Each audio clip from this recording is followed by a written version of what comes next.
Hey, BATT Family. Welcome to episode Something? 31, I believe is what this is now. We'll go with that. I don't know. It should be January as we're doing this. We are very excited to be back. It has been a minute since I've seen you guys, actually. I don't think I've seen you since PAX. Yeah, no, it's been PAX. I've been gone for a while. Yeah. It's weird. It's very strange. And we're just before the holiday recording, so it's like... This is very much a lull in the middle of storms. Very much so.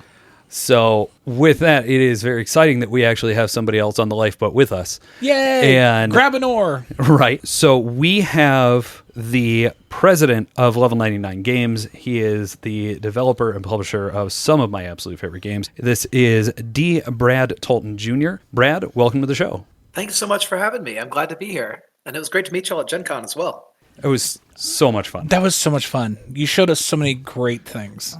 It was my best Gen Con. For context, I just sat in the hotel and played games the whole time and never went to the convention. Honestly, that's not a bad way to do it. Sounds like a fantastic time. A lot of people told me it was their best meeting of the whole convention.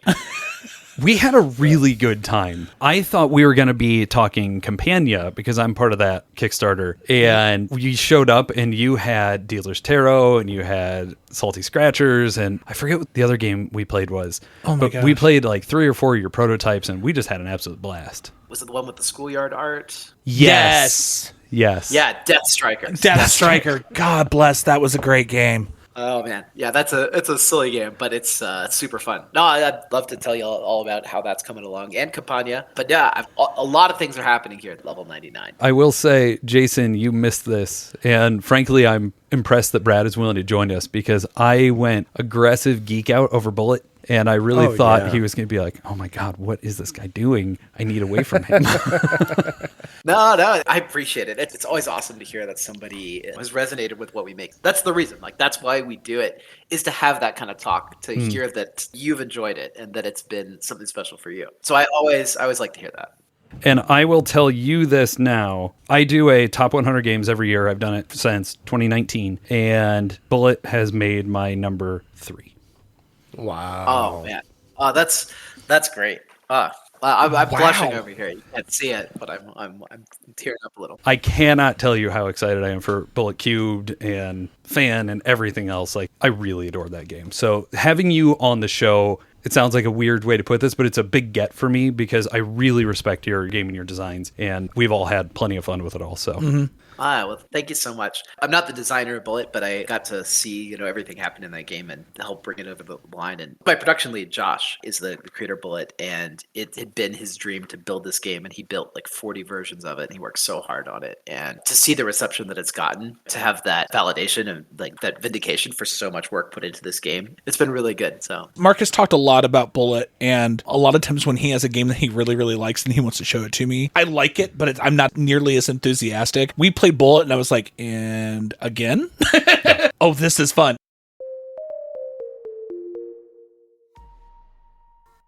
Well, let's get into the episode proper, shall we? What's been on the table? Scott, we normally kick off with you, so let's do so again.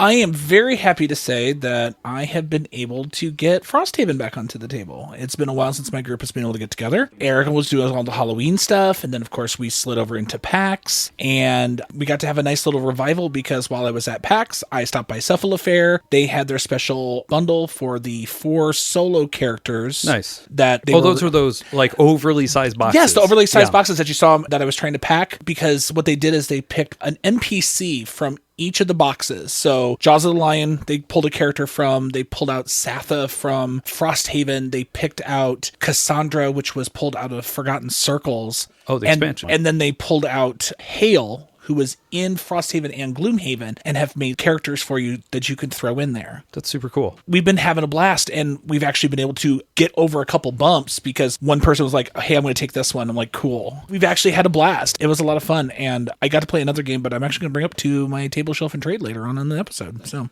So, Brad, we normally go to our guest in the second slot. So what's been on your table, man?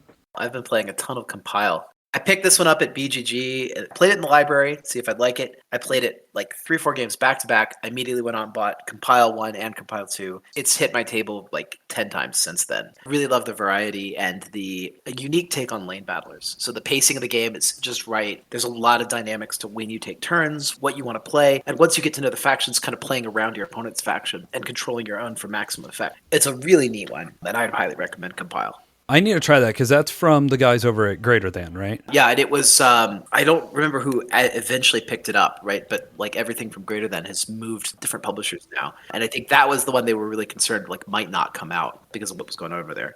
So it's neat that it did make it. I saw a bunch of people walking around PAX with Compile 2, and I know the people that have played that game seem to really, really enjoy it. Good to hear another positive response to it. Yeah, it's a really excellent one. I got a chance to play Tag Team recently. That was quite neat. I haven't played enough to really form my full opinion of it, but I like what I've played so far, and I need to get all the characters to the table. Scott, you're going to be a big fan of that one. I was talking to friends of ours over at Victory Roll. They have it. I've gotten to play it on BGA. It's another game from Scorpion Mask where incredible design, works very well. I can't stand it. You don't like auto battlers? I don't like auto battlers, but for people that aren't me, like there's a reason it's got the vibe it does because it looks beautiful. If you like that decision tree, there's some really neat ideas there. It was really easy to dive into compared to some of the other 2-player games that I've played. It's so much easier to explain it than Compile, which is also really easy to explain.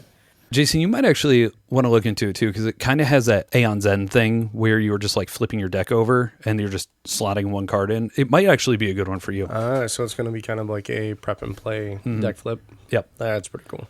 What's been on your table? Well, unfortunately, after PAX, I ended up getting a little bit of a sinus and throat issue. You got the crud. Tell. Yeah. It kind of populated a couple days after, so I don't know if I got it there or maybe just on the plane rides back, but it's reduced heavily the amount of games I've been able to actually put out because I haven't been able to talk very much. So a couple of them that I got to bring out, at least at PAX, I got to play a few games with you guys, which we played the Lord of the Rings trick-taking game, and we actually got to play Tend for the first time for me, and then I think it was the second or third for you, and you've played egregiously. Oh, I've played. I got Tend as well. That was a neat one. What did y'all think about Tend?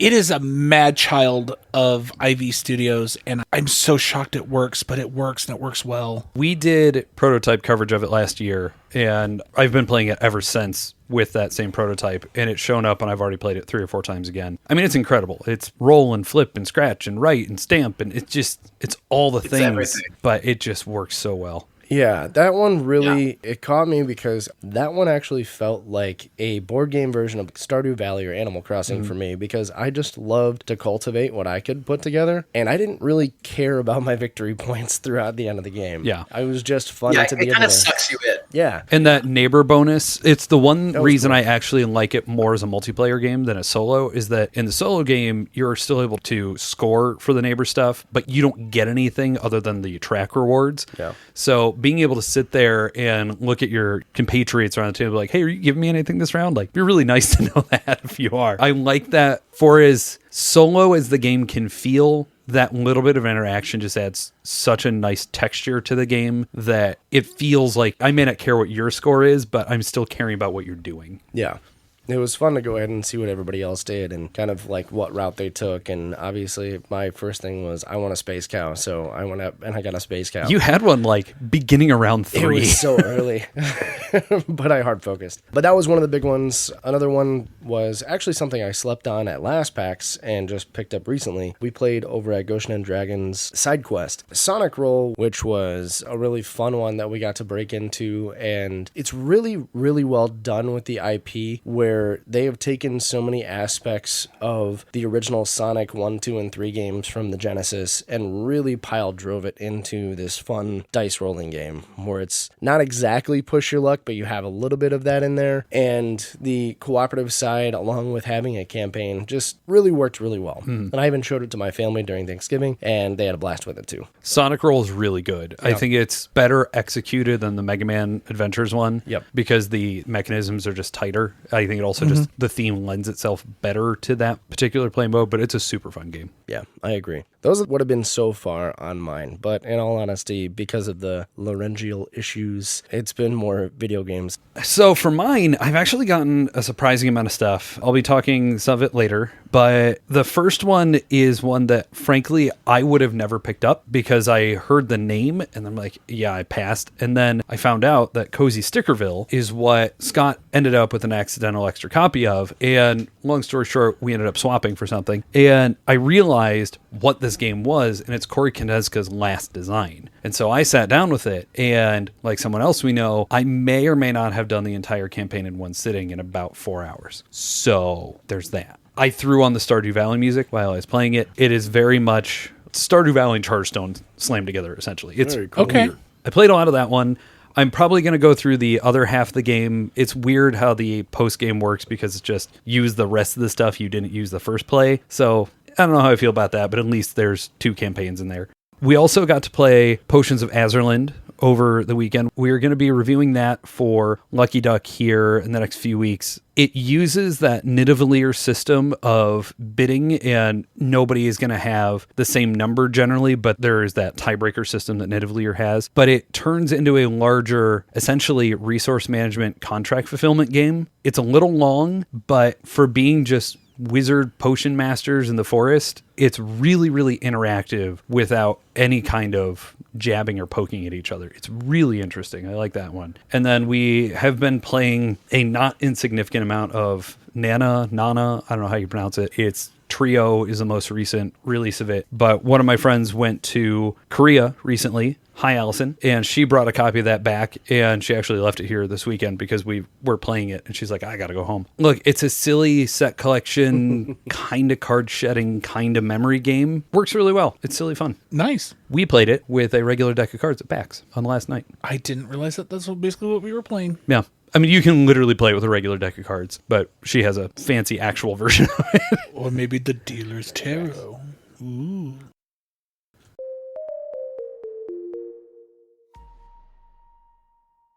So for our topic of the week, look, we have Brad on the podcast. We're going to use his interesting experience because I think what makes Level 99 such an interesting publisher is you guys have this wide array of games. You have Exceed, and you have the Battle of Indian system, and then you have stuff like Bullet and Millennium Blade, and then you have Dead by Daylight that really crosses interest boundaries in a way that I don't see happen with a lot of other board game publishers. You're able to pull in video gamers, you're able to pull in anime fans and comic book fans because what you do just strangely works. It's why I love Bullet as much as I do. It doesn't make sense to me that that game works, but they always do. So what I want to have you on and talk to you about is how have you been able to create that as kind of your company profile and really hit such a wide array of topics?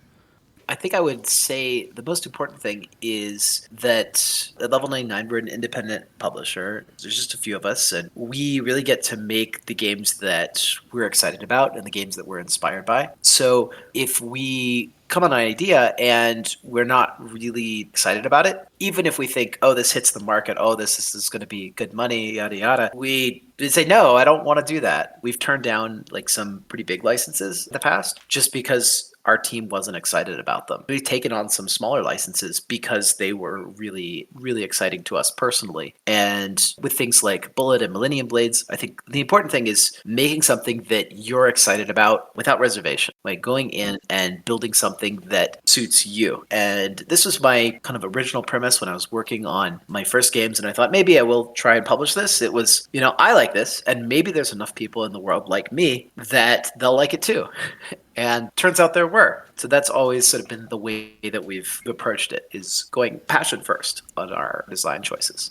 Is there any particular reason that you guys do tend to have more of that anime-inspired art? It's especially present when you're looking at like your 99 Heroes line, but it seems like you guys have a core set of artists. You definitely have a overarching theme to your games. I've always been a big fan of both video games and board games. Before I got into the board game side, I wanted to make video games. And so when I started doing board games, it's like, well, let me take the kind of the best ideas from video games and see if we could translate those. We kind of started with the premise of bringing video games to tabletop almost. And most of the video games, at least in my era, were coming out of Japan. And so they had a very anime style to them, themselves being heavily inspired by anime and Studio Ghibli and manga and etc. So when we were looking for artists to convey that feel to our fans, we wanted to find artists that could match that sort of style, that had that sort of vibe. And we do like to work closely with a few key artists that we keep on for multiple projects. And especially, like you mentioned, we did Argent, the Consortium, we did the BattleCon series. Those both have the same artist. Millennium Blades,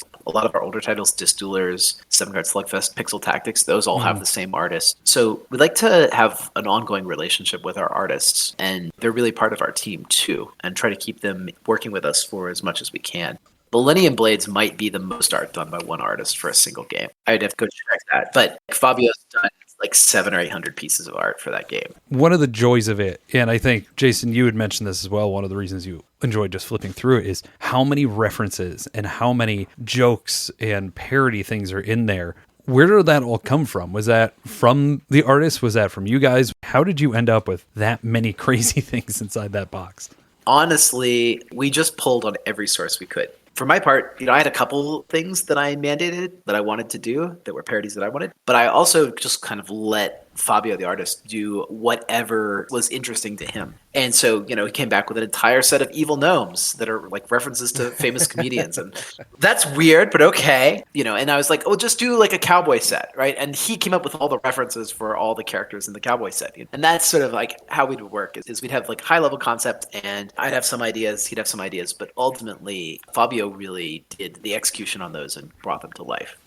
They came together so beautifully. There's so many Easter eggs and stuff that you can see in each of the cards that even just taking it at its base level before even throwing mechanics in and looking at the cards, being able to make those connections with the different IPs that they've come and derived from, and even just the small notions that you can tell, like, oh, this definitely came from here. Oh, even the font is similar, to go ahead and show that this is an aside to this. It was immensely fun just to go through the cards, and just as that main aspect of a big trading card game of going and looking at all of them and oogling over all the art and being able to check that out just at its base was great. So thank you for taking all of the time to get that together. The aspect of like a great TCG is that the cards are just fun to read on their own. These guys know my background because back in the day when Magic the Gathering just started out, I was highly competitive and still have several competitive decks. And so when Mark introduced it to me, he's like, you did the tournaments, right? And I'm like a long time ago I was ranked. And he goes, yeah, this is going to feel like you going into a tournament. And I'm like, oh, okay, well, we'll see. And then I went, no, this is exactly what it feels like to be in a tournament. Yeah. And sitting there cracking packs and passing cards and all that fun stuff. The other big thing, like you were talking about the Japanese style video game, my first introduction to your guys' company was Pixel Tactics, which of course is those early 8-bit Final Fantasy games. Yeah, very retro. Just screams it. Absolutely love the theming on there. And you have so many games that are such high theme. My big question is, if you have all the funds you need, what IP would you like to produce? That's a great question. Like Pie in the Sky, right?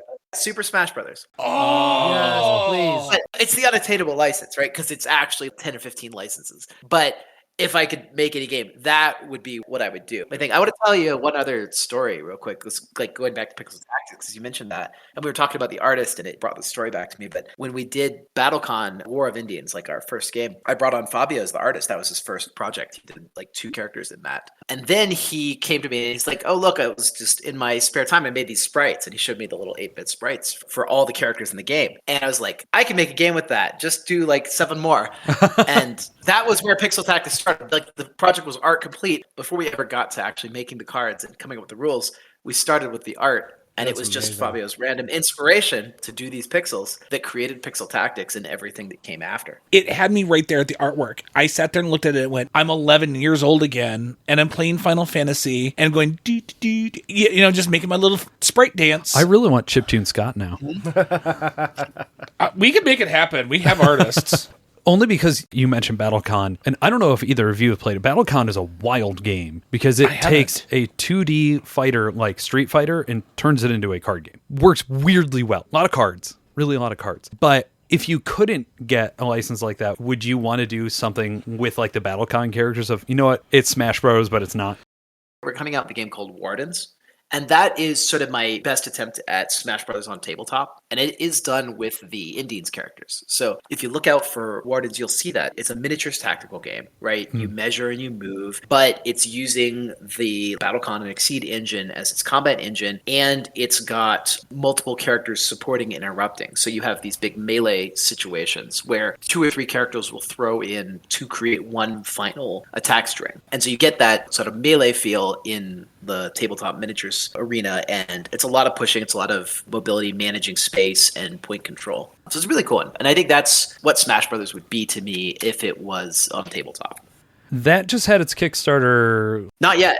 Oh, it's not. No, not yet. Not yet. We had announced it. You could follow it on Gamefound. We were starting to announce it right at the beginning of this year, and we were going to run it in this recent slot, like November. But because of the introduction of tariffs, we were not sure about how we would deliver a game with such a high production cost. Because miniature is very expensive to actually make. Oh, yeah. It's huge. And so we had to adapt our strategy for that. We're adapting the game as well to kind of deal with this new reality.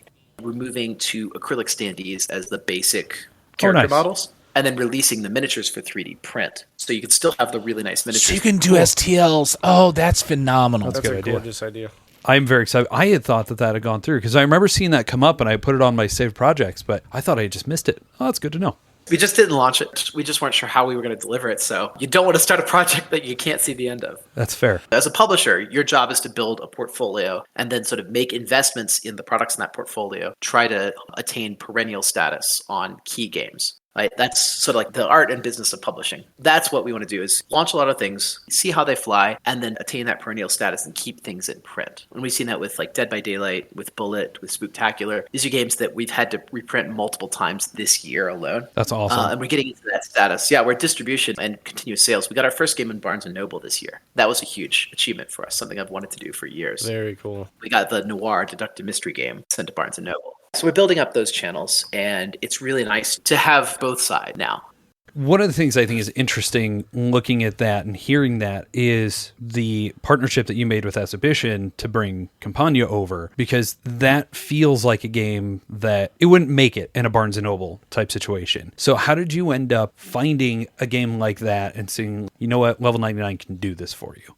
I'd like to tell you that there's like a real specific marketing strategy behind this, but I played the game and I saw the beautiful artwork and I said, I could definitely sell this in America. This will do great. It's not a mass market title, but that's okay. Mass is actually a really small part of our sales. You know, people say like, oh, if you get into like Barnes & Noble or Target, it's going to like change your whole business. No, it's not. You're going to print 10 times as much and you're going to make the same amount as you did before. You make about as much selling a run of a small game to Barnes & Noble as you do selling a medium game to hobby distribution. You can play both. We've already seen some signs that Campania is going to have a really strong showing in the like spring 26 when it comes out. So I'm really excited about that. We're actually getting logistics underway. So we're loading it up and sending it to all the different markets. And we've solicited it. We've seen what the distribution demand is. And it's pretty exciting. I think it's going to be a big hit for us. When you're looking at that one as well, because this is one that I don't know that I've seen you guys really do this either, the base box is pretty darn affordable. And then there's that deluxe add-on that has the minis and custom dice and stuff in there. Is that something that you would look at doing for other productions, or is that something you're doing because you think Campania itself just supports something like that? I tend to favor not deluxifying until you get to the second or third expansion in a line, kind of when you're ready to cap off a line. But with Campania, the deluxe edition was coming from Japan. So the Japanese publisher, Exhibition, had that already ready for market. And we saw that there was not an expansion for Campania forthcoming. There's sort of a pseudo expansion because the designer had done a previous game called Factoria. So Campania contained an expansion for Factoria. And we're talking about whether we get Factoria or not to English. Depends a lot on how Campania does on launch, but it's something that we're hoping for. But in that case, we're mostly following suit with the Japanese publisher. But for, say, like Spooktacular, we didn't do a deluxe edition. And that was by design. I mean, you can lie and tell me that production is insane for a retail box. It's really great, right? And Spooktacular, I think, is the game. It's this idea of like, we're not going to compromise. compromise. We're going to put everything we wanted to put in that box, and price it at a price that you can actually pick it up in the store and take it home and play it. I'm really proud of Spectacular. I'll crow about this game all day. It came together. There's so much variety in the box. The pieces turned out so nice. It's an affordable price point. And everyone said it couldn't be done, much like Millennium Blades. But here we are. So I really loved doing Spectacular. What's important to us is that a game is playable. We launch a game on Gamefound. We don't want that to be the end. That's the first step in a game's life. And, with Bullet, we priced that at 40. We had to raise it to 50 now because just the price of goods is going up. Mm-hmm. Spectacular at 60. We try to make games that an ordinary hobbyist can pick up. You don't have to buy a $300 edition. And when you make a $300 edition, say like Monster Hunter board game or something, right? Mm-hmm. Like it's like $500 now to get everything. There's so many people that bounce off of that. Yeah, everyone who takes it, you get $500, but how many people are actually going to play a game? And this, I think, playability is key. Box needs to be small enough that you can pull it off your shelf and set it up in 10 minutes and play it and then put it away. Mark Maron has this bit from forever ago, and I'm certainly not going to do it, but he talks about meeting Jack White and getting tube amplifiers for turntables. He's like, Jack White has these $8,000 tube amps, and you're looking at it, you're like, yeah, I mean, I could buy that. But then the entire time I'd be sitting there thinking, okay, this sounds good, but does it sound like $8,000 good the way that I could with just a $100 one? And I bring that because that's the way I feel. We'll just continue with Spectacular because that game for $60, we have played it a lot. I am planning on playing it more. If there are ever more monsters coming out, I will buy it for it because there's so much good in that box. And it's something that we discussed actually on the episode I'm editing right now. Just the regular little meeples are perfect. Yeah. For that game. It reminds you of how silly fun board games are supposed to be. And if they were all custom minis and all the things, I think it would lose some of the charm that it has. it would imply a seriousness that I don't think is there. That doesn't need to be there for that game. It's a good enough game. It doesn't need to be that high gloss. Well, this is a big reason we picked the movie theme as well, and not just real monsters running around like a haunted mansion. Because we had talked about that, and it wasn't fun enough. We wanted to be clear that this was camp horror. The best way we thought to do that was let's make them movie monsters. Let's put them in a movie and, and make it set in like the 80s at the height of camp horror. It becomes much clearer that this is silly fun and not serious. People are dying here. It's just meeples getting scooped off the board. I was the haunted jukebox. It was the best jukebox. It's awesome. Yeah, the Doombox is one of the earliest concepts that we had in that game. Characters come and go, and even when it was like a haunted mansion and it was like real monsters running around, I want to have this cursed boombox. That's not serious enough for this monster game. I'm like, let's make the game less serious so we can have the boombox. That's what I really want, and that's what the people want. My last question, just that way we can kind of stay concise with things because we can definitely go very long. Is that a focus of something that you guys like to do, high asymmetry, or is it something that just kind of happened because those are the themes you picked? I think it is a specific choice that we wanted to keep the game lightweight and quick playing. And I think it's really a function of the game being only 45 minutes long, that if a monster is a little stronger or a little weaker, they don't overstay their welcome. If you get locked into a difficult race in Twilight Imperium, that's a tough commitment to make, right? But if Doombox is a little stronger, but we're also playing a 45-minute game and it's going to be over in another 15 minutes, I don't mind so much. So when we're building an asymmetric game, and this is true with like BattleCon, which is heavily asymmetric, with Bullet, heavily asymmetric, right? We want the game to be quick and snappy. One, so that you get a chance to try out all these different asymmetric sides. So you really get to actually experience all the gameplay. And two, so that if a character is not to your liking, you're not stuck with them for too long. You get to step out and do something different pretty quickly. I play a ton of deck builders, and I see you have different iterations and expansions that come through, and they either keep some of the mechanics in there or they add new mechanics where it doesn't seem consistent anymore. With Millennium Blades, it doesn't feel like that. It feels like everything comes together in just such a fantastical way. How crazy was the playtest for you guys to go ahead and get all of the mechanics for all of these different characters, to put them together and have this marriage work so well? Well, I think for this, I really have to give a shout out to my lead developer, Marco. He does a great job. And he's full-time just playing games, balancing games, and also focusing on the playability of the games. all day, every day. And so we really have a team member who is not only just especially skilled at games, but especially skilled at play and balancing games in the level 99 style. And I think a lot of what people see when they say, oh, this feels like a level 99 game, it's really wild, but it also comes together and it has this synthesis. That's Marco's work showing through. So I can't really take credit for that, except to say that I've got a really good team member who really knows what he's doing and is putting in a lot of hours to give you that game experience. Marco, good job.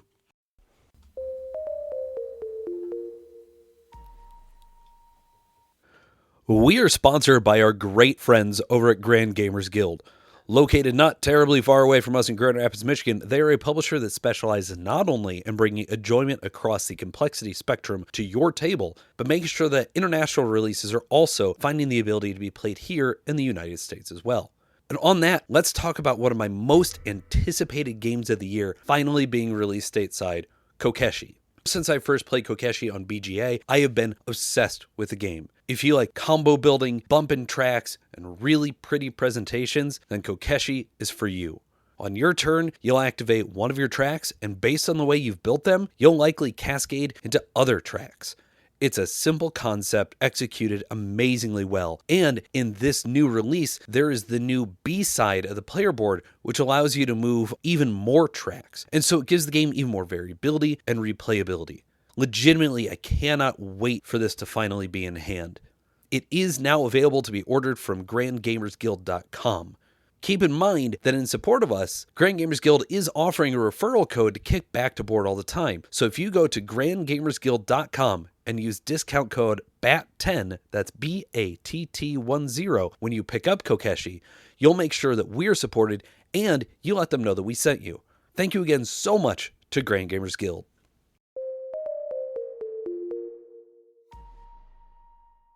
Here we come into why did I play that? It's a board all the time specialty. This is what we do. This is an interesting one that we've done because Scott, you and I did not pick this game. No, Jason didn't pick this game. Nope. Jason lucked out and didn't have to play this game. And Brad, as the resident tarot expert, also has not played it, but apparently wants to. So we have brought on the infamous Jen.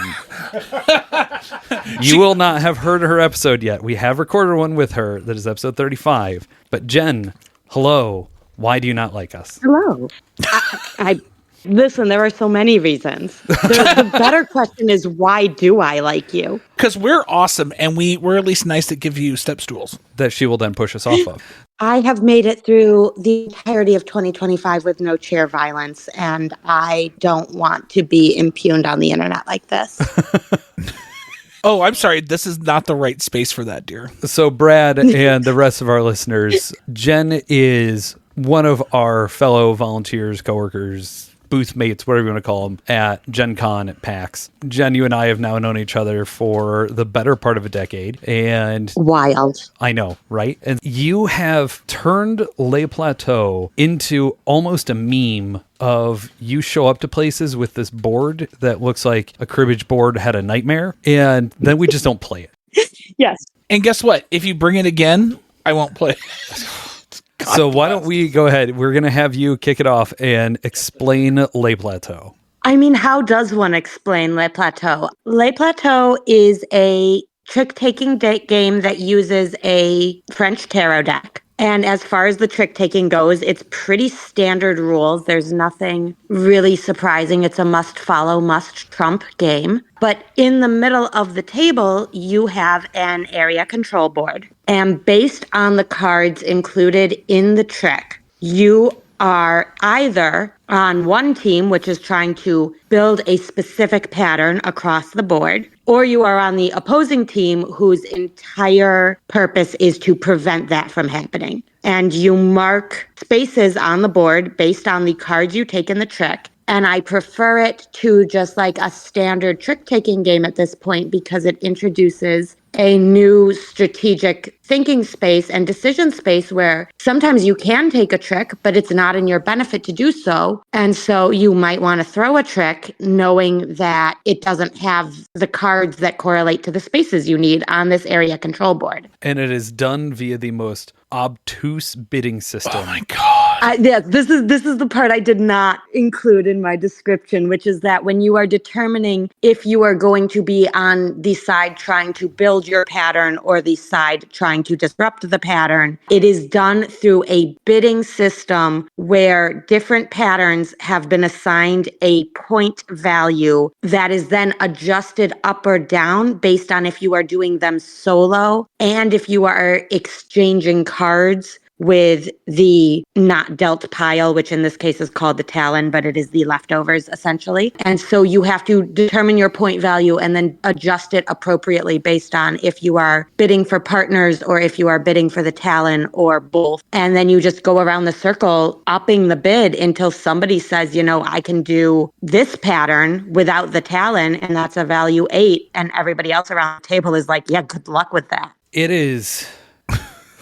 There are a lot of really interesting ideas in this game. Where my frustration with it comes from is, to use Brad's word earlier, the synthesis of it all. It comes together, certainly. Oh, it does a thing. It does. But, that bidding chart is just... It's mind-numbing and headache-inducing. It's so rough. It's so rough.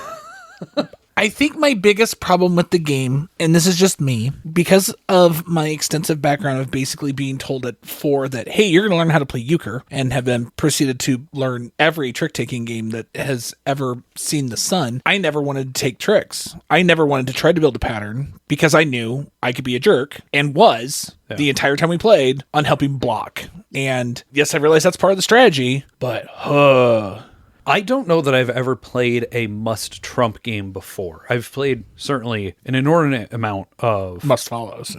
Must-follows and trick-taking in general. But even the fact that the bidding isn't for the number of tricks, it's just do the pattern. That's what I mean. Like, there's some really neat ideas here that I've never seen anywhere else. One of the major things I really dislike about it, so I guess spoiler alert, I mean, the two of us are coming at this pretty negatively, is that once a hand is over, the question is this it? Like, is the game done? Are we playing another round? Like, it doesn't have a satisfying ending beyond, well, I blocked your bridge. Yeah, I would definitely agree with that. It was like, okay, I got to be a jerk again. And I think there is something, I haven't reviewed the rules in a while. I think there's something in there about how many rounds it's recommended you play. And I don't think I've ever been at a table that ever wanted to play it that many? That wanted to play it that many? I mean, I love you, HUD. I love you, HUD. But boy, that game, I love you. And I realize it's an older game, and so it's like not been producer manufactured, and we're playing it off of what we had available to us. The cards were pretty. We'll say decide how many hands you want to play at the beginning. Alternatively, players can stop playing when they're tired of the game. Yeah, Consider yourself a winner if your score is positive. Okay, that's pretty great. Yeah. I just also stripping away all of the magic and mystery of podcasting. As we've been having this conversation, I just got a notification pop up on my phone, and it was Jason, and it said, "We let you teach games."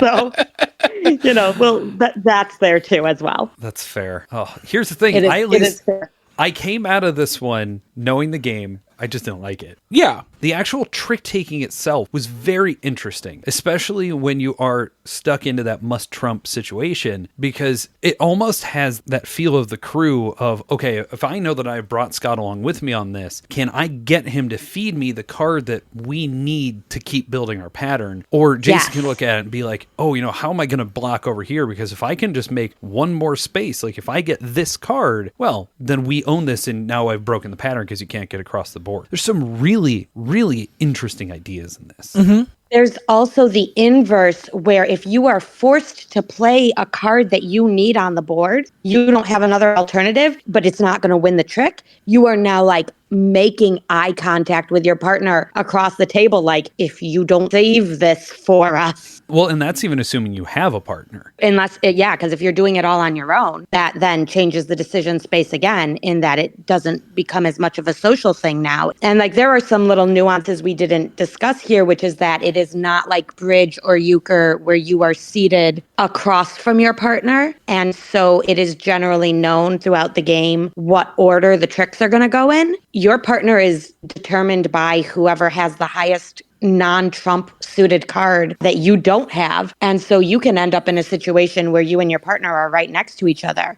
And if you can set it up that one of you leads and the other closes every trick, that can sweep a table real fast.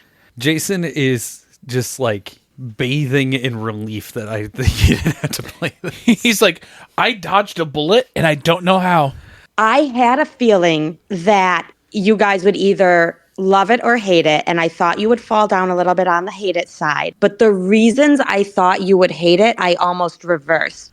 Mark, I thought you would think it's too mean, and Scott, I thought you would hate the area control mechanism. Well, I mean, I did.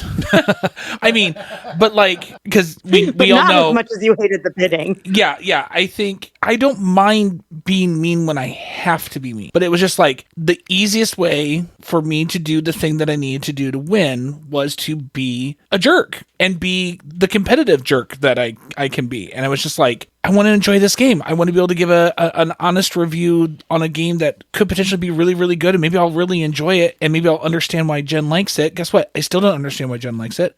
And I'm even more confused as to who Jen is as a person and why do we let her play games? Well, I really want to play it. Having read the rules, seeing the board, I want to play it. I don't know. My people. I want to play My it. people. Thank you. Come to Gen Con next year. We'll play it. I'll play with you. I'll bring my travel set. I will go ahead and I will just drop into my score here. I actually have this as a table. I have this as a 6. Not as a plateau. It's right there. It was right there. there. Man, he beat you to it did. too. That was So here's the thing. As intensely frustrating as the game is, I have thought about it an annoying amount since PAX. And part of it is I knew that we were coming into this recording.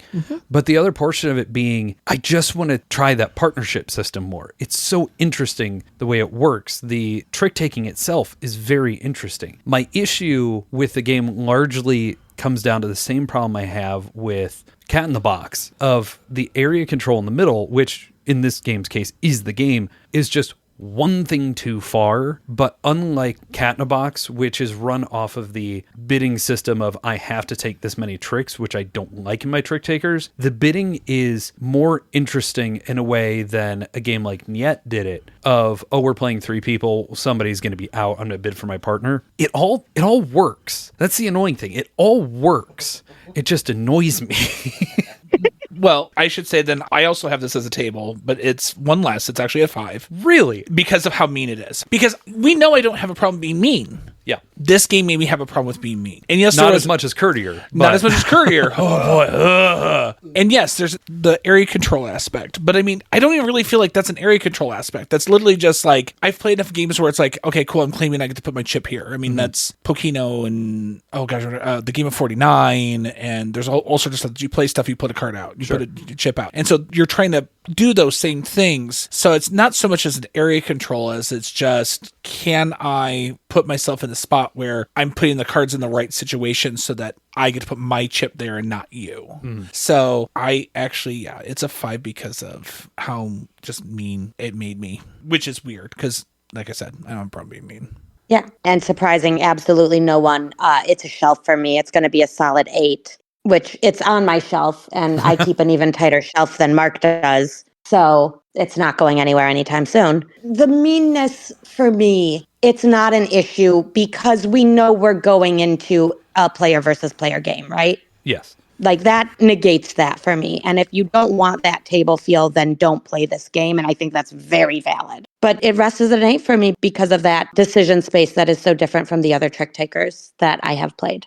I think it's just the excessiveness of it. It was very easy for me to be mean. But I do think once you got past the bidding, the rounds really did feel quick enough. The trick taking was interesting, and the challenges of, okay, I have to trump. Do I want to burn one of my Arcana cards here that is really high that I know will take, especially if you're first or second? Or is it something of, I'm going to try and throw it away and hope that either it does get taken because the cards that I need aren't in this, or I need my partner to have the lead, whatever. I do think there's some really, like I said, it's interesting idea. It is very interesting. And in defense of the bidding, which I know is going to be well received at this table, I feel like the more comfortable you get with the trick taking, the more interesting that bidding becomes. Because the fact that you can like step up or step down your bids adds a lot of variability to what would otherwise be a just like, I can win 5 tricks. That is true. And I don't know if you knew this, Jen. It has been re-implemented by Parc La Fontaine, so you can play this with a regular deck of cards, which frankly Yes. is not as fun because I do like using the French tarot tarots, deck, yeah. So, Brad, you have now heard 3 pretty different takes on this, but you are still excited to play this. Oh yeah, no, absolutely. Especially card games. I'll sit down and learn any card game. I mean, the commitment is pretty low. Like you're spending 30 minutes, maybe an hour on a game like this, right? And you get to see an interesting piece of culture, especially if it's coming from another place. Like, when was this created? How old is this game? BGG is saying 2021. Okay, so it's a pretty modern game then. It is. Yeah. Yeah, interesting. I think it's pretty fascinating. With that, why did I play that? Because Jen has been pestering me to play it for a few years. I am shocked that it's as new as it is. I legitimately thought it was like 20, 30 years old. It feels like it from the look, doesn't it? Oh, it does. Absolutely. Yeah. I think that's the thing about these playing card games, though. They feel timeless. Yeah. Consistently. It's like when you see Liar's Dice being played in the Pirates movies, and you're like, this isn't from the 1800s. This is from like 1992, but yeah, I'm not buying this. Like, this makes sense. Jen, I don't want to say thank you for making me play it. I am very curious to try it again. I mean, I think it will make an appearance at MacWagCon for sure. Because we need to torture Jason now. Nope. Great. Now Jason won't come. Well, Jen, thank you so much for joining us for the segment, and we'll talk to you again soon. I'm sure you will, whether you want to or not. I'll look forward to meeting you at Gen Con. I look forward to meeting you too. Genuinely, you're both very pleasant human beings, so I think we'll have a good time. Thanks, guys. Bye, Jen.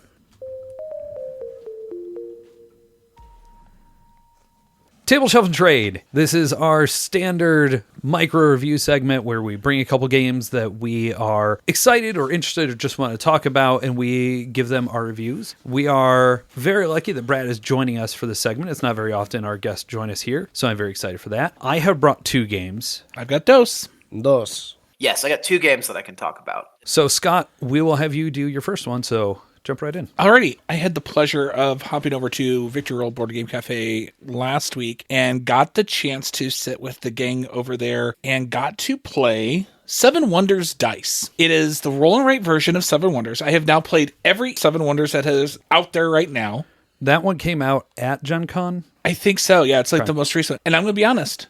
I want to shelf it. It's fast. It's not boring. You have complete control of everything that's going on. You get to add dice into the pool. You have a board. All the boards have a little bit of asymmetry to them, like are normal with Seven Wonders. There's nothing like really stating who you are. It's just like your market is different and where certain things are sitting within their own grouping is different. So that's where the little bit of asymmetry is. And what ends up happening is you have your dice that represents each of the different parts of your board. So you've got your market, you've got your military, you've got your scientists, you've got your leaders, and you sit there and you put them in the box and you should put the lid down and you shake them. Now in the box, there is little bumps that makes the dice flip over. So there's that action of getting the tumble. And then when you get done, you lift the lid and where the dice lie, that's what everybody uses. It's divided in quadrants. So I want to use this die, but it happens to be in the 3 section. So I have to spend 3 coins to be able to pull it off. And then wherever I'm going to claim, you spend that much money as well. But if you have resources, because you'll buy resources at some point, it reduces the cost of everything. You can actually end up reducing it down by 6 by the end of the game. And it's just quick.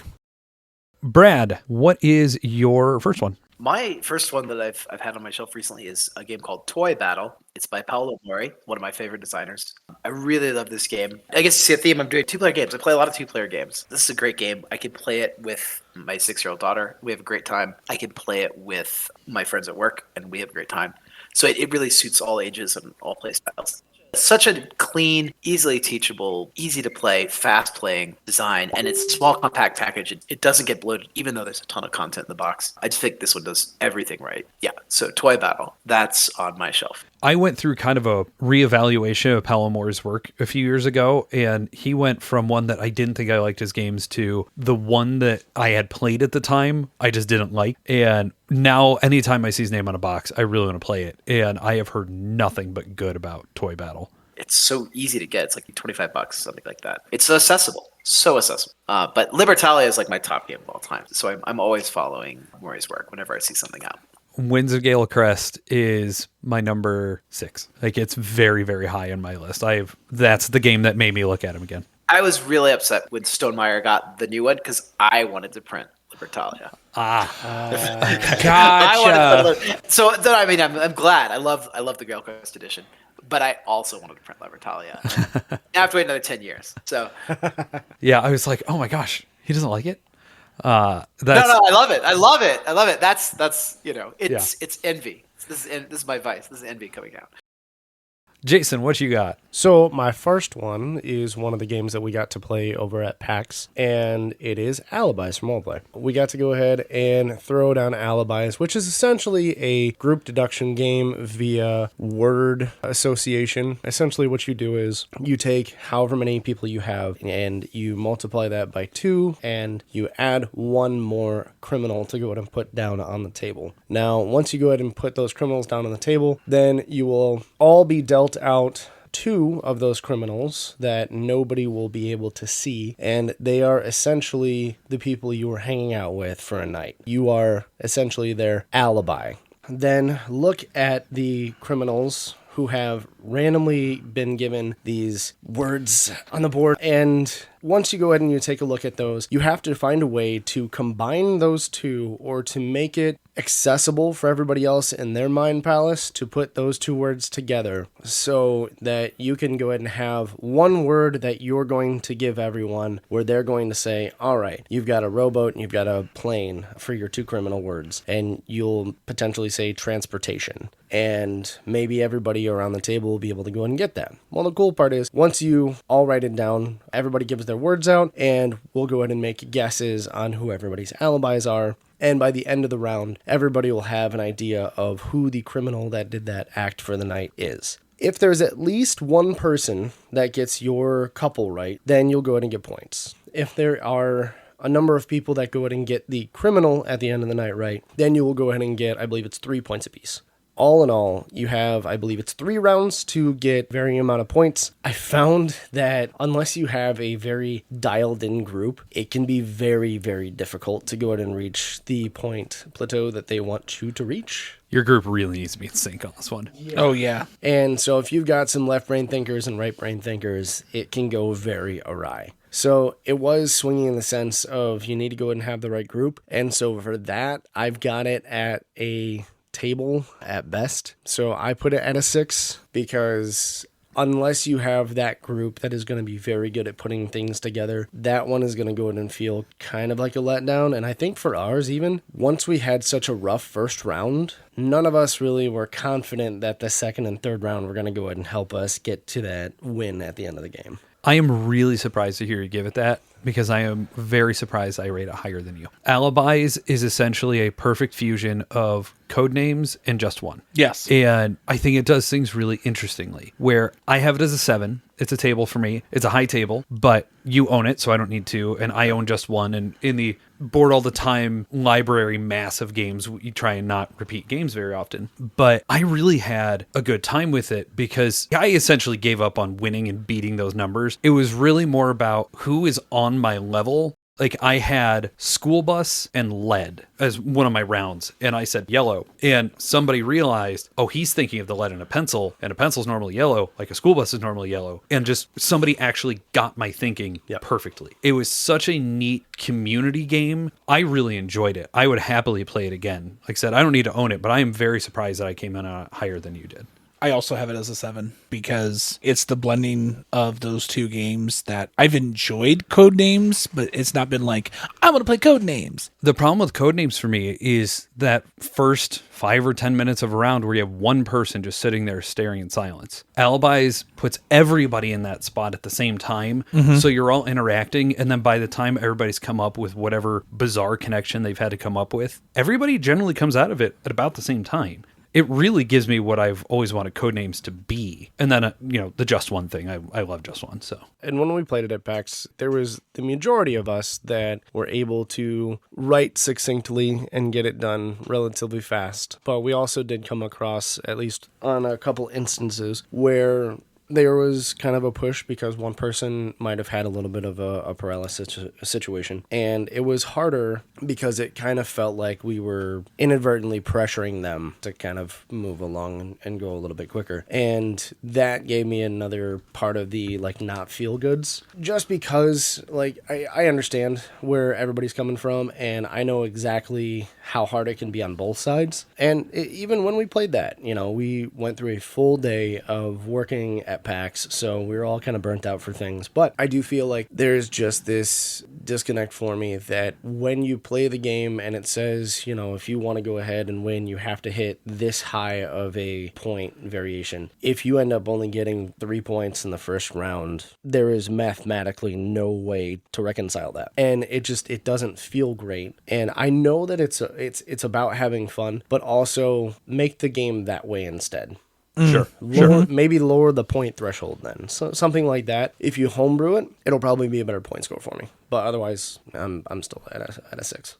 My first one is, and I have never gotten to say this before, an Essen release that I have, because Big Head Dave went to Essen and he brought me a few things back. And I love Abyss. This is known. I have talked about in this podcast before. I really liked the Little Guy Conspiracy. That was part of the Abyss universe. And they announced the third one, Legions. And this is Bruno Catala, Sea Chevalier is, and Johannes Goopy as the designer. And this is set in the Abyss universe, uses that same utterly gorgeous art. It is really, really spectacular. And it is essentially a head-to-head lane battler. But it uses this really interesting system. And once you've played it, you see like, oh, here's where the Abyss is inside of the game. This is why they're calling it an Abyss game just outside of the art, because you have this neat mechanism where you are going to simultaneously select a card that you're going to play. It's going to be one of the 5 colors, or it's going to be white to be wild like you would see in Abyss. And whoever has the lower number gets to go first. And that means that they are going to place their card out. It means that they are going to potentially gain control of one of the sections of the board, but they get the first pick of the 3 cards that are face up on the table. And if they're going to recruit a hero, again, there's an Abyss connection, they're going to get first pick of it. But if you go second, if you're the higher number, you're still going to do all those things. You just have the second choice. But the 3rd card remaining of the 3 face up, you are now using to attack the other player and flip over all the cards in their column. It is such a weird mechanism of varying importance of, I just need my guys to be face up for my turn so I can recruit this hero. 2 of my guys are going to go away and I don't care if I get attacked. But maybe it is really important for me to be able to knock off the 4 that are sitting in Jason's red column over there, because I really need to get control of the red column. There's some cool ideas here. Where the game suffers for me, because I think the production is very good. Like I said, the art, I mean, this cover is great. Oh, yeah. Gorgeous. Abyss is just gorgeous. The symbology in this game is so much. And yes, there's 2 player aids in the box, but one of them is in French because this is sold in dual language markets. And so the onboarding is so brutal. And you have just this problem of trying to remember what everything does, because you have the standard deck of cards that has their effects. You have the heroes that have their effects, and you have the board that has its effects. And trying to remember what everything is, especially because like a flag icon can mean different things depending on where it is on the card. And so when you're looking at a card and you're thinking in your head, oh, this one's going to give me an extra flag because there are multiple win conditions, one of which is just control 5 flags. And you take the card and you realize, oh no, this is just giving me a point per flag I have. It leads to more frustration than I want it to. Otherwise, the game is fairly snappy. You just play until the deck runs out, and then either whoever has the highest points or somebody has 5 flags. That's it. I want to like the game more than I do. I also just kind of want to like the genre of game more than I do. And the problem is, when I look at Legions, I would rather play Abyss, but if I'm going to play a lane battler, I'm going to play Pillars of Fate, because we all know Failed Fate is my number 1 game. I would rather play Pillars than this. And I just wish this symbology wasn't as much of a soup as it is, because if it weren't for that, I think I would be more willing to pull this out, even knowing I own Pillars of Fate. But as it stands, I think this is a 6 for me. I think this is a table. I would play it. I would rather play it with somebody that already knows it, so that way I don't have to try to teach all the symbology. It's a disappointment. This is on BGA. You can try it out there. And on there, you at least have the digital guide right in front of you. You can pull up the rules or whatever. If here's what all the symbols do. But I really, really think the symbols just get in the way of the game. They're too small. There's too many. It's all the things. I want to like this one more than I do, but it's a 6. It's a table. That's sad because I know how much you do like Abyss. Oh, it's so good. It's been in my top 25 forever. Like, it's not even top 100. It's top 25. I adore Abyss. So Nice. this one was a letdown for me. I know we've talked about Symbology Soup quite a bit, and there is one game that kind of came to mind, at least for that, but at least in Zenith, it has a lot of saving graces to the point that it ended up being a shelf for us. But that was probably the one reason why I took a point off of the game, was just how many symbols are on there. So I've done the same. I get it. But at least with Zenith, it's where on which of the 3 boards are you seeing the symbol, and you know exactly what it does based on its location. Right. Back around to the top. Scott, what's your second one? Yeah, since we have Brad on and we were discussing IPs and everything like that, I decided that my second one was going to be IP heavy, and I actually decided to settle on Marvel Zombicide. Okay. Because not only is it one, it's 2 IPs, because most of us know what Zombicide is, and now here's the wonderful world of Zombicide done with Marvel. Yeah. This is also a table for me. I got to play it a couple times. Of course, it came out in 2023 from Simon. I love it because that little slice of comic history, when that came out back in the comics, it was such a crazy thing. And then to have a gaming company decide to sit there and was like, hey, we're going to put our game as you know it, let you play the Zombified Heroes, or you could play the alt version where you're the heroes.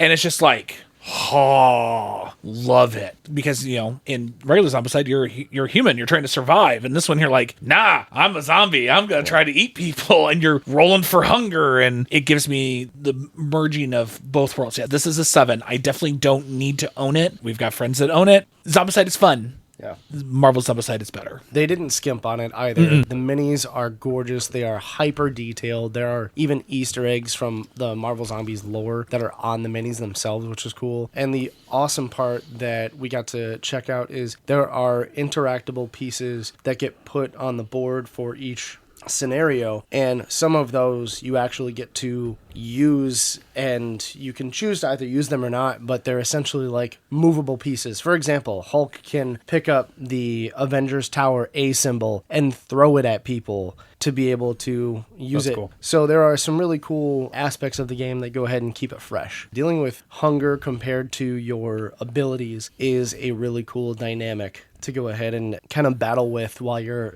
at the same time trying to get through your scenario. So what do you rate it? That one's actually going to be an 8 for me. Nice. I really like it. The last time I played Zombicide was first edition when it came out. So this is like 2012. I'm there with you too, yeah. And I remember thinking, this is a neat idea. It's very overwrought. Yeah. And I know at this point, because it's what Simon does really well, right? If they release way too much stuff, but they continually iterate. And so by the time you get further down the road, the game just gets better. Yep. I really want to try this one, but I prefer DC pretty strongly. Yep. And I was this close to backing Deceased, because Deceased as a storyline is incredible. Phenomenal. And then putting it on top of that system, because it has also gotten the benefit of Marvel Zombies being released and then being able to tweak and get better from there. Yep. But Zombicide, I was so put off 13 years ago, which is A, ridiculous to say, and B, just ridiculous because I am a different person. I'm a different gamer, all the things. I need to give it another try. Yeah. I would be very happy to try this one, but I haven't. Yeah, we could definitely go ahead and throw it on the table. I think the only reason why I've dropped it down from being even a 9 is that a lot of the things that Zeman does is throwing out all of these like extra expansions and whatnot. It gets to be a library. Yeah. And that's another reason why Aeon's End is kind of a pain for me, because Indie does that as well.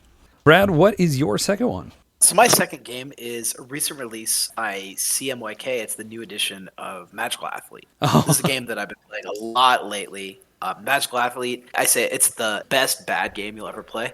I love Magical Athlete ever since the Z-Man edition, and I was so excited to see a new edition. I think that CMYK has put a really cool spin on the art. It feels really natural to this game. A lot of people initially saw it, they were put off by it, but having played it on the table, I think it really works. It sells the dynamic of the game in a way that would have been really difficult with... Once you've played it, it's hard to imagine it in a different style. It's reminiscent of the artwork that was done in a very old Parker Brothers game called Bonkers. Oh, yeah, it's that yellow submarine look, right? Yes. And having played it, it's kind of, like I said, yes, it's hard to imagine it being, I feel like it is more Magical Athlete than even the original art, if it's not sacrilegious to say it.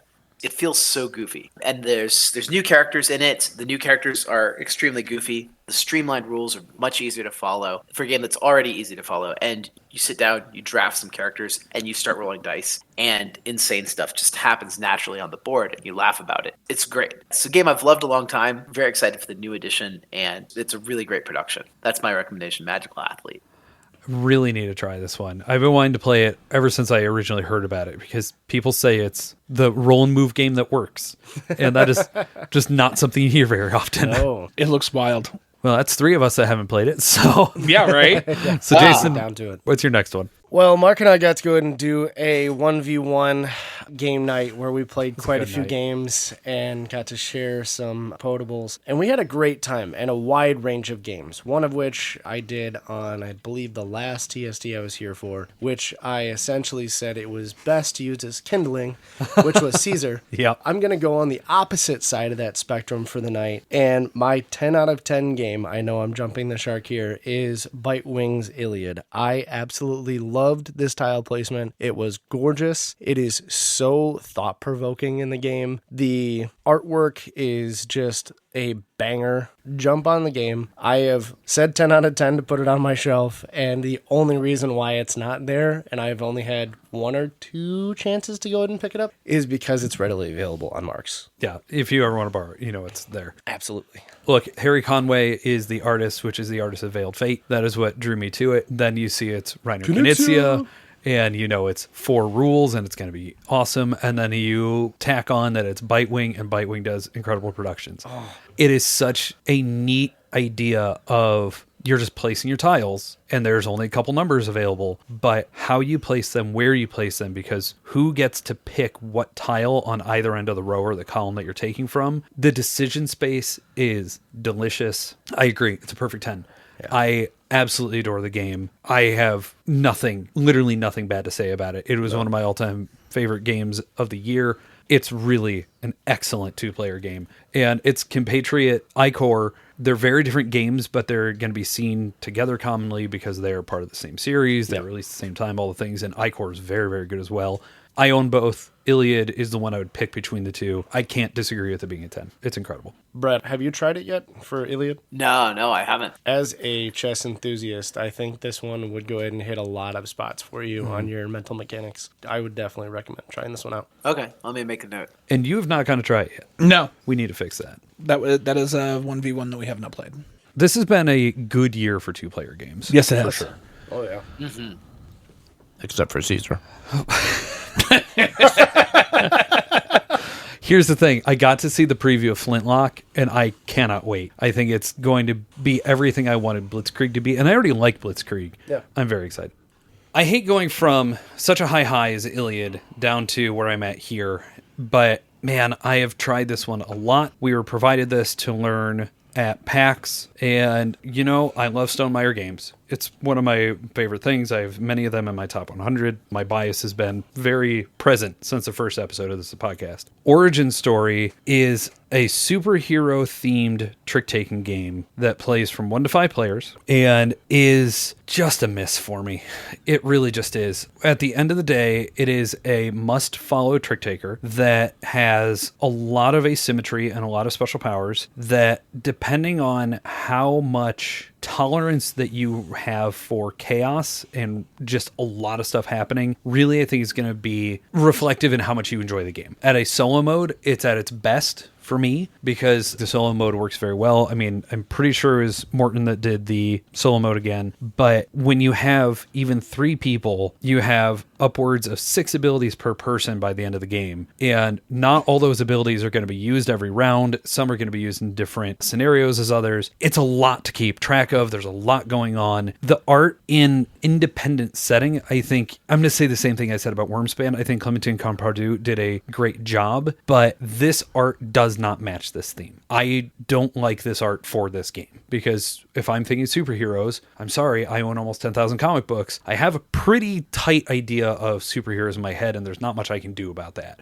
This just doesn't flow for me. But where my biggest frustration is the player powers themselves, because I played a game where the final score of the game was 48 to 15 to 14 because I had nothing but powers that granted me points and my opponents had nothing. Yep. It has a thematic disconnect for me of you can go hero one round, then go villain the next round, then go hero, and then like you can go back and forth, which, I mean, yes, you have those anti-hero characters. One of my favorite characters like Rogue, where she starts villain and then becomes hero, and you know, but the flip-flop just doesn't track for me. The powers that you're building versus the card you end up with, they don't track. The final superheroes don't feel balanced to me. And then you have the 3rd round event. Why is it only 1 round? We have a huge stack of cards, and every time I played it, I've been disappointed in the event. Like the first time we played it, it was everybody's superpowers are turned off for this round. Yeah, that was awful. So I'm playing a superhero card game where I'm not a superhero anymore. Like thematically, yes, you're in War World, but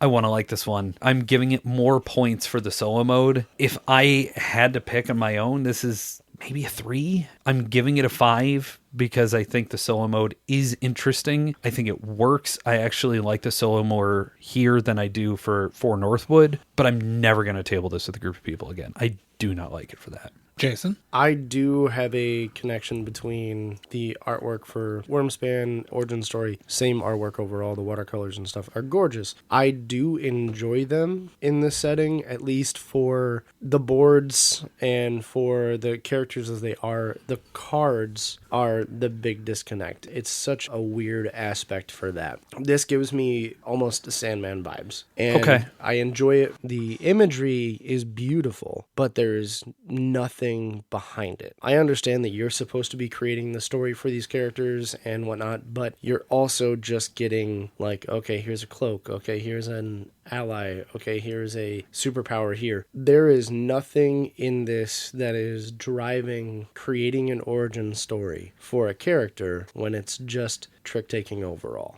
So yes, it is very much a miss for me. The trick-taking aspect with all of these powers gets really crunchy to the point where I feel like it's trick-taking meets Yu-Gi-Oh! But not like old Yu-Gi-Oh! That made sense, like new Yu-Gi-Oh! Now, which is if I have the right deck, I can win in turn 1 or 2. That's awful. That's an awful feeling. It was a miss. I am surprised you gave it a 5. I would go ahead and be generous at a 5. My 5's for the solo. The multiplayer is a 3. So I guess give it a 4. Yeah.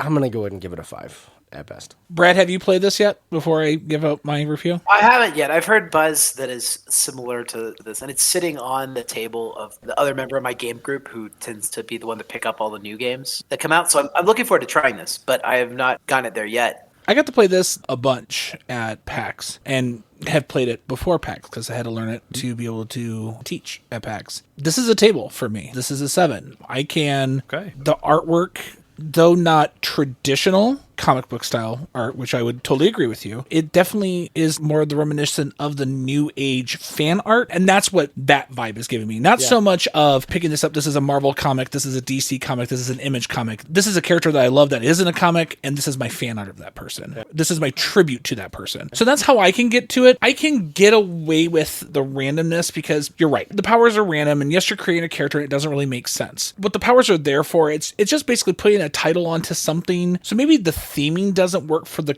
game that we want it to be. I think that's where there is the disconnect. It's like, this does not feel like a superhero game. This definitely does feel like a good game because based on what cards you're drawing, it's going to change how you're going to play your game. the one big miss is that I feel is that, yes, you can switch between hero and villain. I don't think when you're a villain, you get enough points for if you actually get 0 tricks. I agree. You should get a whole lot more than just 4, because if I'm going for 0 and it's just you and me, that means you're taking 8 tricks. I mean, you're going to get 8 points and I'm only going to get 4 for nothing. And if I don't have powers that give me extra points, then you really are going to sweep away. So it's almost like, why even do villain? There is no reason to do villain. That 48-point game that I had, in the final round, I stole all 8 tricks, and both of my opponents went villain, and they both got their 4 points. But then on top of all the extra points I was earning, might not as well have been played. Yes, does it not make sense? But I can strip that away because, I mean, there's been plenty of heroes that have had very disconnecting powers, and you're like, telekinesis and power, and I'm like, well, actually, technically, friction, and like, my brain goes, You can make it work. You can make it work, and yes. That's not the joy of superheroes. Yeah, but also, joy of superheroes, you're just supposed to enjoy that they're actually superheroes, and so you're not really supposed to put any delineation. But that's the thing. I'm sorry, I find it such an interesting argument, because you are, like, we are both thematic people, but I can let a game slide if the mechanisms are good enough. The fact that you're willing to let theme slide because the mechanisms are good enough, and I think you hit it right in the head of, this is not the superhero game I wanted it to be. Correct. And had you said this was Samurai or something like that, I would probably be able to get behind this more. But because they did lean so hard into being a superhero, I don't know, it just gets in the way for me. And for me also, I mean, it's a Stonemaier game, so I'm not surprised that there's a solo mode. I mean, it's required. To be a Stonemaier game, you have to have a solo mode. So like, without the solo mode would only be a 6 for me. With the solo mode, it is a 7. The more I got to play it at PAX, the more I got to play with other people that love you both that weren't you guys, that's fair. The more I got to love it more. And I went, okay, this is the reason why this game is here.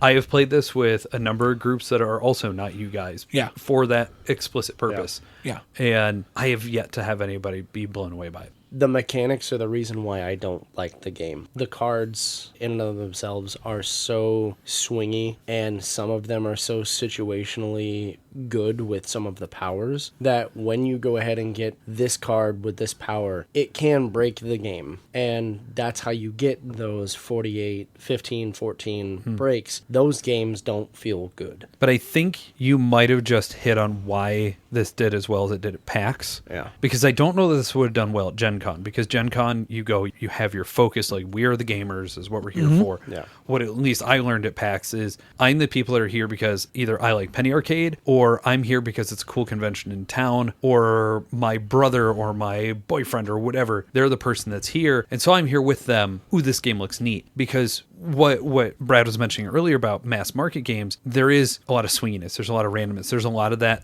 the mass market kind of just accepts to be part of board games. Yeah. And I think as deep into the hobby as we are, it normally rubs more raw. Yeah. Mm-hmm. And so I think that's probably why you were seeing more positive uptake there, because I know I was able to have people get very excited about it at the table as well. But I think that might be what it is, in addition to the theme thing for me. I 100% went ahead and I kept my own views away from it while we were tabling it and teaching it. Oh, yeah. Because I don't want to go ahead and paint the picture in the wrong way. Huh. You know, maybe you're going to go ahead and enjoy a game like that. If you like the swingier games where it's going to go ahead and think of it more lighthearted, like that, it's fine. It's 5 rounds, so it's not that big of a deal. It's a 45-minute game. Right. But it just, the mechanics on the cards just didn't really go that way. I think it's how I also feel about Queen by Midnight. Okay. It's a good skeleton of a game. Do I think it needs work? Yes. I was talking to somebody about it, and they said they think it's a very well-designed game and not a well-developed game. Yeah. And that, to me, that's fair. There it is. Still just looking forward to playing it for myself. Hopefully soon. For our rotating segment this week, we are talking Visions of the Future. It's been a while since we pulled this one out, but the fun part about rotating segments is it's a couple-minute wind down off of everything else we've just been talking about. So these are just quick snapshots, right? Visions of the Future is just something that we're excited to play. It could be an upcoming game from one of your favorite publishers. It could be a crowdfunding. It could be just something you have on your shelf that you haven't played yet. The important part about Visions is that it is something you are excited to try for the first time. Scott, what is your vision? Oh my gosh. It actually came in while we were at PAX. You haven't played it yet? I still haven't played it yet. I've cracked it open. I've looked at them. I've sniffed the package. It is Dice Throne Outcasts with the extra Adventures Unchained. I have looked at all the bits and I went, oh, it's so pretty. I'm so interested in the Raveness and the Pale Lady, but the Necromancer and the Headless Horseman look so cool too. I want to play them separately as traditional Dice Throne and then really want to see how well they would do in an adventure setting. But what was so cool is if you did the Adventures Unchained, it allowed the Vault Witch, which you met in the very first part of Dice Throne Adventures. She is now a bad guy, and they also dropped solo games, and they're called solo quests, and it's literally one person and they're on a third of sheet of paper, and it allows you to play the game by yourself. And it's like 10 little mini missions, but they've double-sided them, so there's like 6 to, I know there's 6, there might be 8 different little solo missions that you can do by yourself to play Dice Throne. Cool. What have you got there, sir, down in the New Mexico area? What are you looking forward to playing? So I'm really excited for the most recent project I backed on Gamefound, Deco by Gem Games. So Balatro was one of my top games last year on Steam. Loved that. Been looking for a way to do that tabletop with friends for a while now. And Deco, that's the promise of Deco. It's by Helcon Gardner. It's done like Villages, Moon. Okay, sure, yeah. So it's got that same art style. He's like the author illustrator of this game, as I understand it. And yeah, it looks really cool. It looks like it's going to do the thing that I want. It's a beautiful presentation. So I'm really excited to get Deco. And I think it's still on late pledge if you decide you want to get it. But yeah, so that's what I've been following. Ooh, interesting. Sounds interesting. Yeah, I pulled it up in Gamefound, and this looks really interesting. Yeah, this is something I have to look into, because I think all of us at this table have played an irresponsible amount of Balatro. What do you mean? My understanding from talking to Hakan is that it's going to be a Gamefound exclusive game, and it's not going to go to retail or mass at all. Okay. So if you want one, get one. I think they're going to be pretty hard to find in the future. I just threw my follow on there, and when the late pledge comes up, I think I'm going to be looking at this. This looks really interesting. Jason, what you got? So I got to go and talk with Kurt over at Smirk and Dagger at PAX U. Hi, Kurt. You're great. Yeah. And thank him for the copy of Nevermore. That was awesome. One of the games that he is demoing now, and I believe they just started it at PAX, is the new one they'll be bringing out here in 2026. I am super excited for Devious. Yeah. It is a dark fae fantasy game about essentially shedding your cards in a tableau where you only want to have one of each type of fae. And your opponents can either move them over to you or take them off of your tableau to the point where if you are having, say, 2 instead of 1 of one type of fae, you're going to be losing points instead of gaining points. So there is a lot of interesting aspects for the different cards that can affect not only your player space, but their player space. And it does give me some of that feeling that Nevermore does of being able to affect each and every person's play space in that way. But it's just so interesting that you're not trying to build up your space. You're trying to put down pillars and keep them there. It's almost set destruction instead of set collection. Exactly. You told me that they were showing it. I walked over there and just, good call on this. And the artwork is phenomenal on there. I absolutely love it. So if you have a chance to go ahead and check out Smirk and Dagger's Devious when it pops up, definitely do so. I think I just checked over at BGG and they just have like a very basic synopsis of the game. I don't think they have any pictures or anything up yet. But as soon as that comes up, check that out because it's going to be very unique. This looks super cool. I gotta get on this too. The production just from the prototype we saw is incredible. Yeah, the cards are beautiful. If I remember correctly, there's foiling on them. Yep, there's foiling. I just read the rules. I don't see any pictures up yet, but the rules sound like it's going to be really neat to try out. Yeah. I am very, very excited to see that one. So mine, I am not going the crowdfunding route this time. I am actually talking about a game that's been sitting on my shelf, and normally, if a game sits unplayed on my shelf for a year, you're exited, you're gone. I've had that happen with a number of things, and this one is hitting a year, but it's a game from 2018. It had a new expansion release at Essen that I had brought back for me because that's how much confidence I have that I will like Underwater Cities. I have never played it.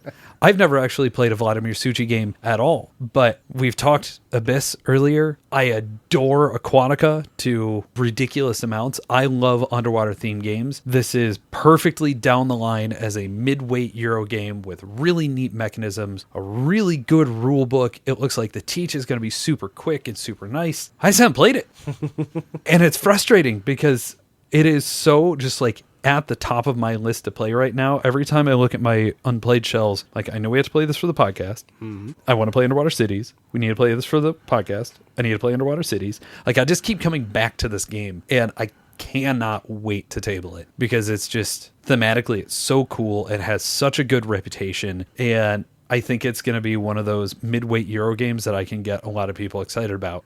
I just need to play it first. Yeah, it's almost like Divinus for me on your bookshelf. Oh yeah, no, that's there too. That's staring at me. But that's been there only for a couple months, so I don't have the same pressure as Underwater Cities. Right. Valid. Brad, have you gotten to try it? I have not. I didn't know this game existed. This is completely flown under my radar. Oh wow, okay. But it's and it's like $85 to get a hold of now. It looks like, wow, this is appreciated well, which seems to bode well for the experience. Yeah, I'll have to check this one out. Admittedly, the first expansion is one that I got at the same time, and it was a Christmas gift. But the expansion puts in dual-layer player boards, which is really nice. But otherwise, there's a ton of cubes, there's a ton of cards, there's a lot in that box. And when you're building a city, you put these really cool little plastic domes out. And so, like, it looks super cool. I really want to play this one. So, anyways, that's that.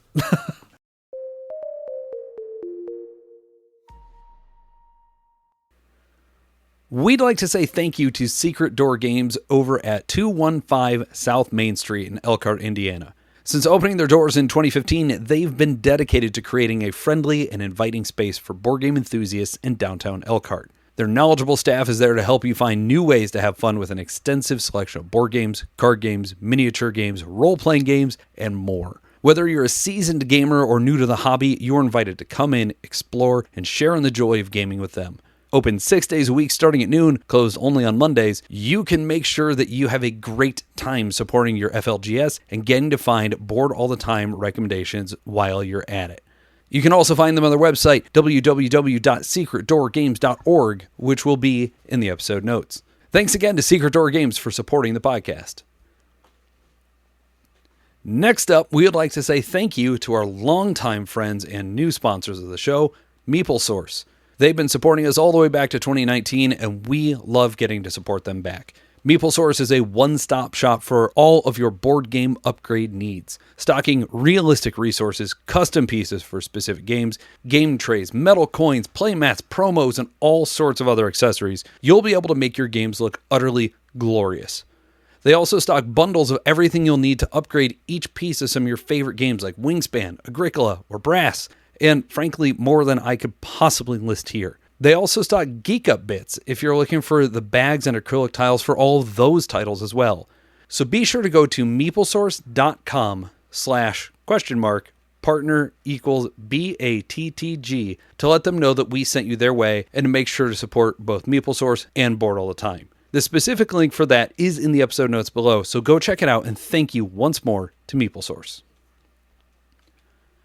Our final sponsor of the show are our friends from Victory Roll Cafe.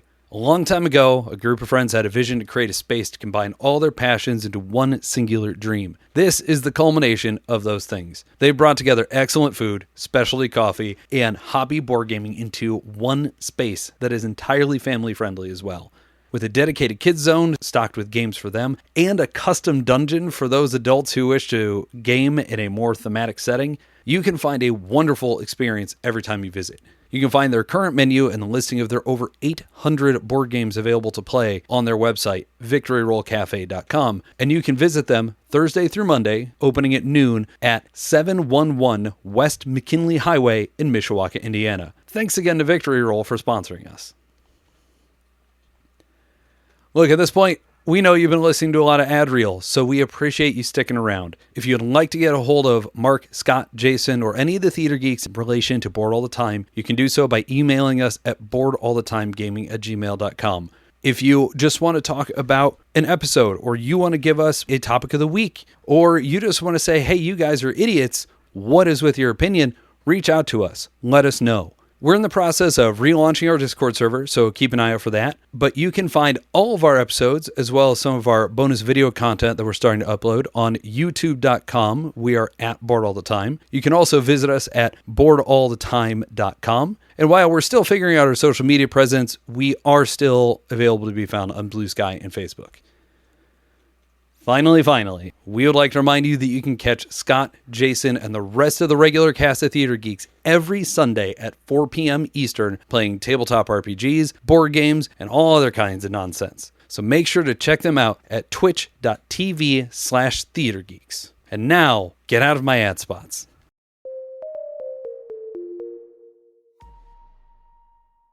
At this point, we have, I think, talked everything into the ground. We really appreciate you being here, Brad. So now is your time. We've been plugging all kinds of stuff. Tell us, what does Level 99 have coming up? What would you like to have people know? Hey, this is why I'm on the show. Yeah, well, I mean, there's a lot of really cool stuff we've got coming up, and I'm spoiled for choice on where to start. The next year, like I said, we've got 6 different projects upcoming. Well, I guess start at the beginning, right? So we've got a mega game library. Like 2013, we did a mini game library, and it was 5 really small games, came in a single tuck box. This year, we're doing a mega game library, and the games are a little bit bigger, but they're still small. We get 5 of them, and it includes a bunch of different games, but also Death Strikers, which you mentioned earlier in the show, is going to be in this set. We've got Death Strikers, which is a laddering game. We've got a game called Bear Market, which is a bidding game, which is kind of a little bit like Devious there, where you don't want to collect more than one of a single card, right? Like more than one of a single suit. But it's a bidding game and drafting game. And then on top of that, we've got a drawing, like a party drawing game, which has got sort of a telephone communications feel. Okay. You are gods, and one of you makes a wish, and the gods don't speak our language. You have to draw what your wish is. And you pass that to the gods. The gods are all domain gods, so you might be like the god of French fries, you might be the god of motorcycles, and the god of mountains. And we now are going to use our domains to try and solve what we think this problem is. But we also don't communicate, in human language. And so we're going to draw what the outcome of our solution is, and pass it back to the wisher. And then they're going to decide, which god gets their prayer in the end. And the hilarity ensues because the situations are often very specific, very difficult to decode. So you get a lot of... And the domains are pretty niche, as you might imagine. So you can have a lot of play there. So I'm really excited about that one. I'm going to be the god of corn dogs. You can. What was the name of the game again? Anito. A-N-I-T-O. Oh my gosh. This sounds like an us thing. It does. Yeah. Sounds like a Theater Geeks thing. It does. So we got that in there. There's a game called Muffin's Kitchen, which is a hand-building game. I don't know if we played Rising Stars from Dealer's Tarot, but it is a fully realized version of that game. Draw cards, build your hand, you're trying to make certain recipes, and then you have a certain amount of time to make those recipes play out your hand. And recipes score medals. You're trying to get the highest score, but not always, because first place isn't always worth the most points. So you have to watch the other players jockey for position, try to manipulate the scores. It's got that kind of classic athematic feel to it. There's a lot of play to the game, but there's not a lot to explain. It's very easy to pick up and play. And then the last one that's in there is a little game called Showdown at High Noon Saloon. And it is a line battler. I don't know if you've played any of these before, but it's a game where you play cards into a queue. And then at the end of the game, the queue resolves. And so you are putting down different effects and building out this queue of different characters. And then once somebody plays the last card, then we resolve and score everything. And it takes like 10-15 minutes to play. It's a very repeatable sort of game. It's like when you have the magic chain events. Like Nightfall. Yeah. Mm-hmm. Yeah. It's got a little of that to it, yeah. So that's our mega game library. That's going to be our first project for the year. We've got some more stuff coming up for Bullet. We've got some more stuff coming up for Dead by Daylight. And then we've got a game coming up that is an expansion to Spooktacular. It's called Bride of Spooktacular. Perfect. And that's going to have new monsters, and these monsters are going to introduce some new play variants. Can't say too much yet about it, but one of them is going to introduce team mode to the game. Ooh. So with Spooktacular, our goal is not to have a bunch of modes in the game. Like, if you play with this monster, then it's a team game now. Interesting. The monsters are the modules. We've got another monster that is going to make it a deck building game that adds cards to the other monsters' decks. Oh. I am very excited about So that. yeah, so there's a lot of cool stuff coming in that new Yeah. expansion. We're really excited. When for that. in the year is that going to be? So that's going to be right around like the late summer, early fall slot. Okay. Like All right. Gen Con-ish, potentially. Yeah, probably right around then. At Gen Con, I will probably be playing a factory prototype with you. Nice. I like how you said with you. I Yeah, I was appreciate going to that. say, we're going to track you down again. Yeah. This is great. He's suffered 2 nights of us already. No, my games with y'all at Gen Con were some of my best games at Gen Con too. So Oh, that's a thank highlight for me. you. Thank you. Yeah. After Brightest Spectacle, we've got our first, our major new release for the year. That game is called Airy, Artisans of Indians. It is a crafting shop management game. You gather materials, build stuff, you ship the things you make to the clients in town. They give you new materials that let you build better goods and more prestigious goods. So what this game is delivering on, you could probably say it's kind of the premise that you get in a game like Flamecraft, but this game is more about the actual assembling of recipes. So ingredients are tiles, and you play them out into a queue on your workshop table, and they all activate in sequence, and the order that you place them matters. So there's a whole puzzle element to how you're crafting these goods. You said the theme, and Scott went all Muppet face because he loves games like that. Oh, yeah. Muppet face. Tell me a better descriptor. No, I saw it. I just can't unsee it now. Sorry.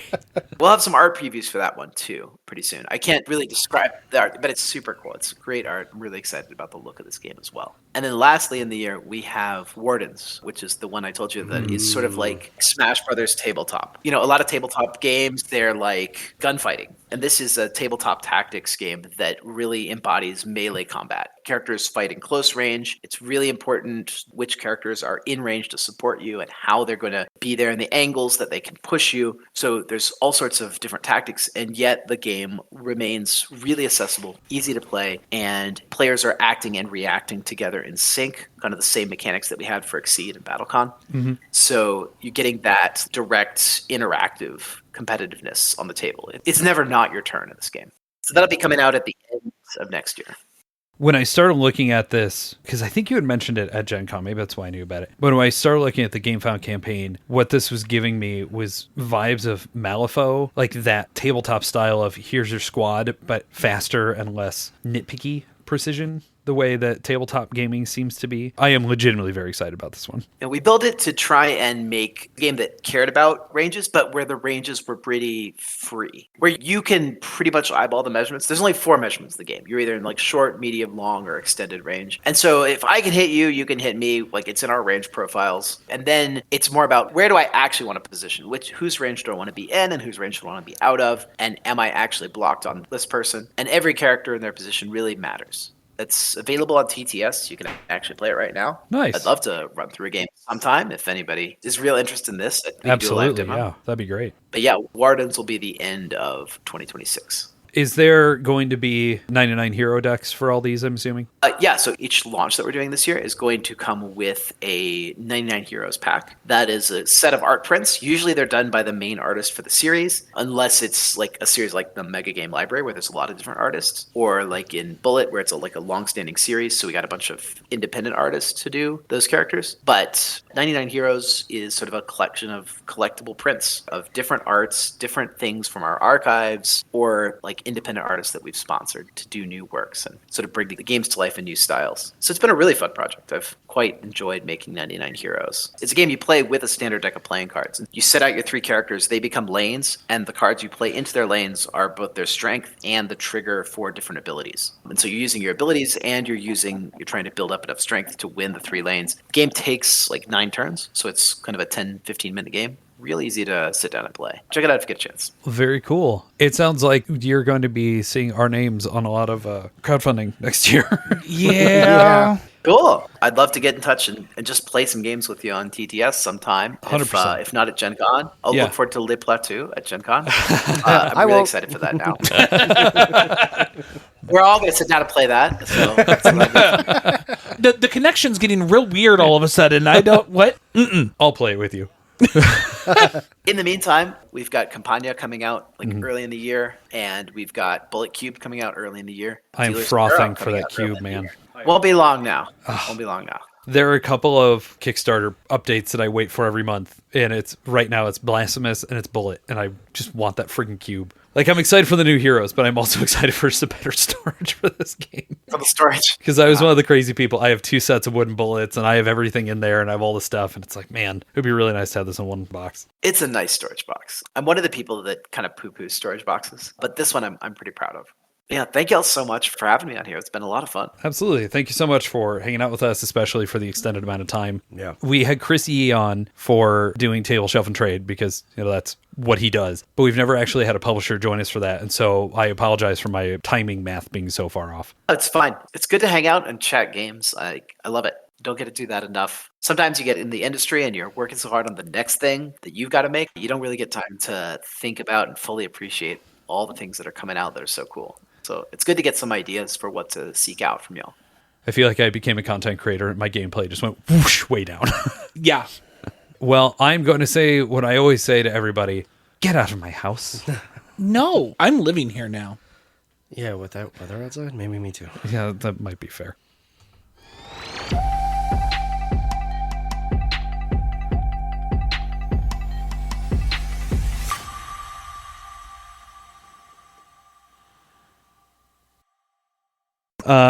So don't talk. We got to throw the cue.